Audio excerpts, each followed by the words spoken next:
মানে অনেকে মনে করে যে আমি জামাত থেকে পদত্যাগ করে আসছি, আমি জামাত থেকে কিন্তু পদত্যাগ করে আসি না, জামাত কিন্তু আমাকে বহিষ্কার করেছে। এবং আপনি অদ্ভুত কারণ দেখবেন, যত বহিষ্কারের ঘটনা আছে, মানে এটা মনে হয় ইউনিক বহিষ্কার আমার জায়গাটা, সেটা হচ্ছে আমি দলের নীতি নির্ধারণী বিষয়ে বা দলের সংস্কার বিষয়ে দাবি তুলেছিলাম বলে বহিষ্কার করা হয়েছে। তো সুতরাং এটা কিন্তু আমার জন্য একটা, আমি এটাকে রিওয়ার্ড মনে করি যে আমি তো সংস্কার চেয়েছি। দলের সংস্কার চাওয়া তো অন্যায় না, দলের পরিবর্তনের, দলের কোনো সংস্কার চাওয়া তো এটা একটা রেগুলার টার্ম।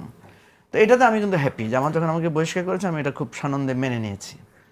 তো এখন আমি দেখছি জামাত নিজেই অনেক কিছু সংস্কার করছে। তাহলে এখন কি আপনাকে তারা আবার আমন্ত্রণ জানাবে যে ফিরে এসো এরকম? না, আমাকে তো আমন্ত্রণ জানাতে তারা পারে না, দুইটা কারণে। একটা হচ্ছে যেহেতু তারা আমাকে ব্লেম করেছে যে আমি যে সংস্কারটা চেয়েছি সেটাকে তারা মনে করেছে তাদের দলে ভাঙনের চেষ্টা করেছি, দলের মানে আপনার শৃঙ্খলা ভঙ্গ করেছি।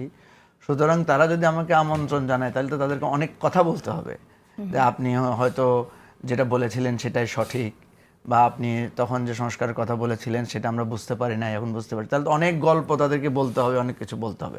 তো এটা তো হয়তো তারা বলবে না, কারণ বড় দল হিসেবে তাদের তো একটা এক ধরনের একটা অহংকার বা একটা অহমিকা বোধ থাকতে পারে।